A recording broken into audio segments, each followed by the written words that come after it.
On May 5, 2026, Ohio government actions centered primarily on the state's primary elections, which served as a major public event and pivotal democratic process involving multiple agencies and officials across the state. Primary elections were held statewide as scheduled, with polls closing at approximately 7:30 p.m. local time, marking the formal conclusion of voting for key partisan contests ahead of the November 3, 2026, general election. The Ohio Secretary of State's office, led by Secretary Frank LaRose, Republican, oversaw the administration, certification, and reporting of results in coordination with county boards of elections. Live results began streaming immediately after polls closed, tracked through official channels like the Secretary of State's website and local media outlets, such as 13abc.com/politics/election-results, with coverage extending into the evening and overnight hours. The standout government action was the Republican primary for governor, a high-profile race to select the GOP nominee challenging Democratic candidate Dr. Amy Acton in the general election. Incumbent Republican Governor Mike DeWine was term-limited and ineligible for re-election to a third consecutive term. Biotech entrepreneur and political figure Vivek Ramaswamy secured a decisive victory in the Republican gubernatorial primary, capturing over 80% of the votes cast, according to preliminary results reported on Wikipedia and election night broadcasts. This outcome positions Ramaswamy as the Republican standard-bearer, with the winner set for inauguration on January 11, 2027, if victorious in November. The primary drew significant attention due to Ramaswamy's national profile and the state's political dynamics, where Democrats have not won a gubernatorial race since 2006 or a partisan statewide contest since 2018. Additional primaries included contests for Ohio's redrawn 9th congressional district, where Republicans selected their nominee to face incumbent Democratic U.S. Rep. Marcy Kaptur in the general election.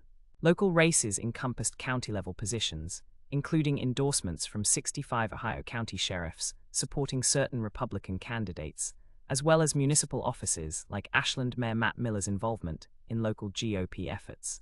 Voter turnout and result updates were broadcast live from 7:30 p.m. to 10:00 p.m. ET on platforms like YouTube, with ongoing tallies into May 6.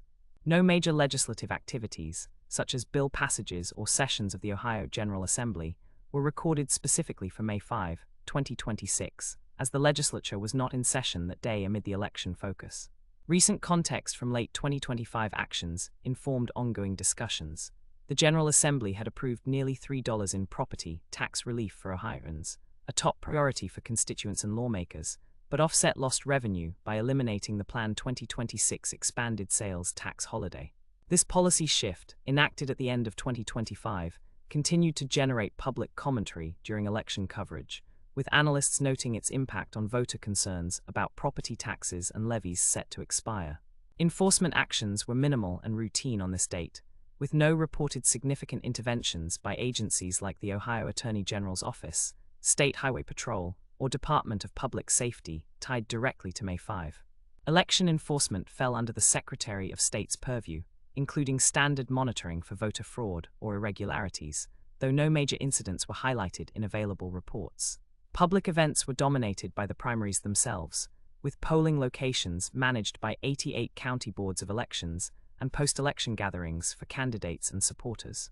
Broader election policy changes slated for 2026 implementation, such as updates to voting procedures, were referenced in contemporaneous media but not enacted on this specific date. In summary, May 5, 2026, represented a cornerstone of Ohio's electoral calendar, with the gubernatorial primary victory by Vivek Ramaswamy as the defining government action, underscoring shifts in state leadership trajectories amid fiscal policies like property tax reforms. Official results certification by the Secretary of State followed in subsequent days.